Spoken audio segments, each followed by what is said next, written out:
I'm 77 years old, and I'm going to tell you something that will probably make you uncomfortable.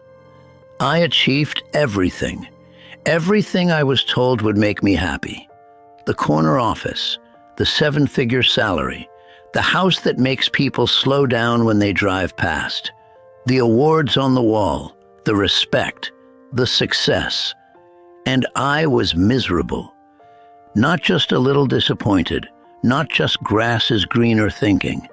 I mean genuinely, profoundly empty. Like I'd spent 50 years building a mansion only to realize I'd built it on sand. You're probably doing the same thing right now. I can see it. You're grinding, sacrificing, telling yourself just a few more years, or once I reach this goal, then I'll be happy. I said that too. For 5 decades. I'm here to tell you, before you waste the time I can never get back, that you're chasing a ghost. March 7th, 2023, 2 years ago. I remember the date. I'd just retired. 75 years old. Finally done. I thought I'd feel relief, maybe excitement. Instead, I felt hollow. But I told myself that was normal. Adjustment period, I called it. Sarah and I were sitting in our living room, that expensive living room I'd worked so hard to afford. She was knitting, something she'd taken up because she'd needed hobbies to fill the decades I was absent. I was scrolling through my phone, checking LinkedIn, reading industry news about a company I no longer worked for. Old habits. And then she said it. "I don't know who you are." I looked up. What? Her hands were shaking.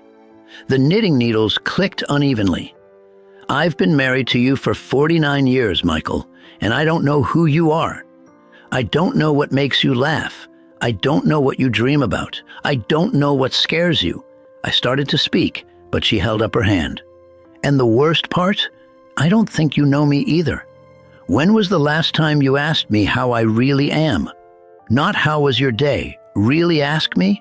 When was the last time you looked at me, actually looked at me, and saw a person instead of just furniture in the life you built?" I opened my mouth. Nothing came out. Because she was right. "I've been lonely for 30 years, she continued, and her voice cracked. "Lonely in a marriage. Lonely in a full house. Lonely sitting right next to you. And I can't do it anymore. I can't spend whatever years I have left living with a stranger." She wasn't threatening divorce. She was just telling the truth. And the truth shattered something inside me that I didn't know could break. That night, I couldn't sleep. I went to my office, my home office, the one I'd insisted we needed, and I started going through old boxes, photos, letters, report cards from my kids, birthday cards from Sarah that I'd barely glanced at before filing away. And I realized I'd been living my entire adult life on autopilot. Present in body, absent in spirit. Going through the motions of a life without ever actually living it. For 52 years, from the time I was 23 to 75, I operated on a program I'd never questioned. I followed the script society handed me without reading past the first page. Get the degree. Check. Land the prestigious job. Check. Climb the corporate structure. Check. Buy the house in the right neighborhood. Check. Marry someone impressive. Check. Have kids. Check. Make more money than your father. Check. Get the promotion. And the next one. And the next one. Check. Check. Check. I was a machine, an achievement-generating machine. Every year I set goals. Every year I hit them. Every year I felt nothing. Just a brief spike of satisfaction. Maybe an hour, maybe a day, and then back to the baseline of emptiness. But I told myself this was normal. This was adulthood. This was responsibility. The lie I believed, and the lie you probably believe right now, is that happiness is destination-based. That it's a reward for achieving enough. That once you get there, everything will click into place and you'll finally feel satisfied. But here's what they don't tell you. There is no there. The goalposts keep moving. When I made my first $100,000 a year, I thought I'd be set. Then it became 200,000, then 500,000, then 1,000,000. The number changed, but the emptiness didn't. When I got promoted to regional manager, I wanted vice president. When I became vice president, I wanted the C-suite. When I got the C-suite, I wanted a bigger company. It never ends. The hunger never gets satisfied because you're feeding the wrong appetite. I wasn't building a life. I was building a resume. And you can't cuddle with a resume at night when you're scared and lonely. Let me tell you what that resume cost me. My son Jake, he's 49 now, once asked me to teach him how to ride a bike. He was 7 years old. I told him I had a presentation to prepare. Next weekend, I said. Next weekend became next month. Next month became never. He learned from the neighbor's dad. When I see him now, we talk about weather and traffic. We're strangers who share DNA. My daughter Emma got married in 2003. I was there, technically, but I spent the reception checking my BlackBerry in the bathroom. I miss her first dance with her new husband because I was taking an urgent call that I can't even remember now. In the photos, I'm in the background, phone pressed to my ear. She never said anything, but I see how she looks at me now, like I'm an obligation, not a father. My wife Sarah, we've been married for 51 years, 51 years, and until 2 years ago, I couldn't have told you her favorite song, or what she dreams about, or what makes her laugh so hard she snorts. We lived in the same house, slept in the same bed, but we were galaxies apart. She built her own life because I was too busy building mine. We sat at dinner in silence for decades, two people who forgot how to be people together. I have 4 grandchildren. The oldest is 22. Until recently, I'd never had a real conversation with him. I didn't know what he was passionate about. I didn't know his fears. I didn't know his hopes.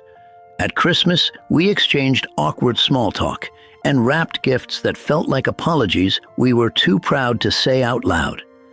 There were friendships I let die because I was too busy networking. Real friends, people who knew me before I became successful. They stopped calling around 2007. I didn't notice until 2020. By then, most of them had moved on. Some had died. I wasn't invited to the funerals because we hadn't spoken in years. There was a novel I wanted to write, had the whole plot in my head. 3 main characters, 7 acts, a twist ending. Told myself I'd write it someday. Every year for 40 years, I said, maybe next year. The characters lived in my head, waiting, getting dustier, like old toys in an attic. Every single night, and I mean every single night, I would come home exhausted, too tired to play with my kids, too drained to ask my wife about her day, too mentally fried to do anything except pour a drink and watch television until I fell asleep. And every single night, I told myself tomorrow would be different. So here's what I need you to understand. Not later, right now. Your career will not remember you. I gave that company 38 years. You know what they did when I retired? They threw a party with supermarket cake, gave me a plaque, and hired my replacement before I cleaned out my desk. I check the company website sometimes. My name isn't mentioned anywhere. It's like I never existed. Your possessions will not comfort you. I'm sitting in a 4,000 square foot house right now. Half the rooms I never use. The art on the walls cost more than most people's cars, and I can't tell you what any of it means. When I'm gone, it'll all be sold to strangers. None of it mattered. Your status will not sustain you. I used to love telling people my job title, the respect it commanded, the way people leaned in when I spoke at conferences. Now I'm just an old man. The status evaporated the moment I stopped being useful. And you know what? I feel more like myself now than I ever did in that corner office. Stop trying to impress people who don't care about you. Half the people you're trying to impress don't even like you. They're just jealous or keeping score or playing the same broken game you are. Stop postponing joy for achievement. Achievement is a snapshot. Joy is the whole movie. I have photographs of me holding awards. In every single one, I look tired. I have one photograph of me laughing with my father at a barbecue in 1968. That's the only photo where I look actually happy. Guess which one I look at? Start having the uncomfortable conversations now. Tell your parents you love them while they can still hear you. Tell your kids you're sorry if you need to. Tell your partner what you're afraid of. The uncomfortable conversations are the only ones that matter. Do the thing you keep postponing.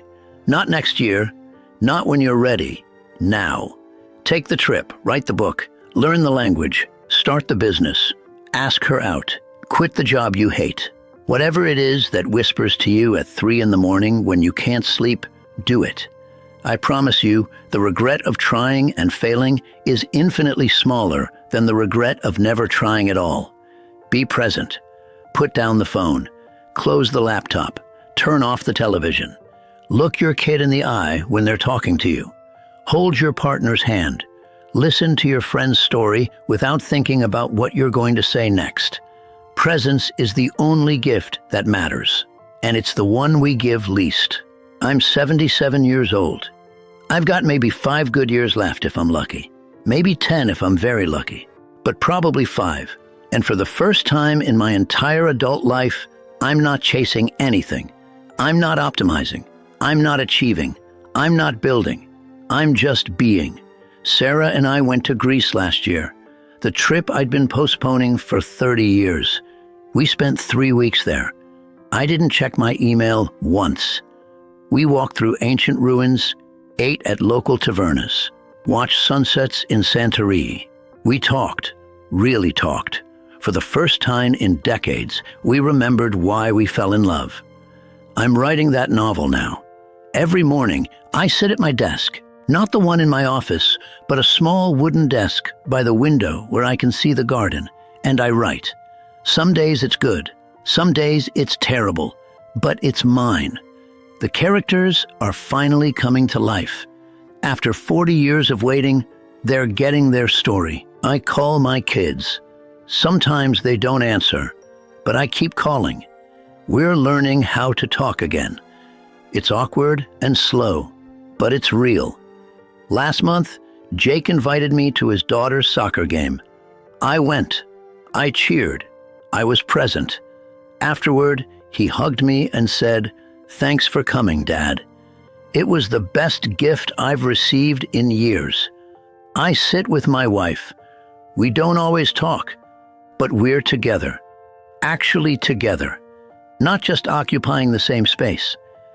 Last week, she taught me how to knit. I'm terrible at it. We laughed until we cried. I can't remember the last time we laughed like that. And here's the thing that breaks my heart. It's not complicated. It never was. The life I wanted was always right there. I just couldn't see it because I was too busy looking past it towards some imaginary finish line. So I'm asking you, if you died tomorrow, would you be satisfied with how you spent today, this week, this year, your life? Not your resume, not your bank account, not your job title, your actual life, the moments, the people, the experiences. Would you be satisfied? Because if the answer is no, you need to change something. Today. Not next year, not after the promotion, not after you hit your savings goal. Today. I don't have time to waste anymore. But you do. Don't waste it like I did. If this hit you somewhere deep, leave a comment. Tell me what you're going to change, not what you're thinking about changing, what you're actually going to do. Hold yourself accountable. And if this message needs to reach someone in your life who's on the same path I was, share it with them.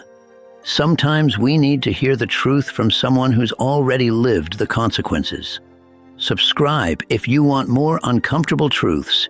I've got nothing to lose and everything to say.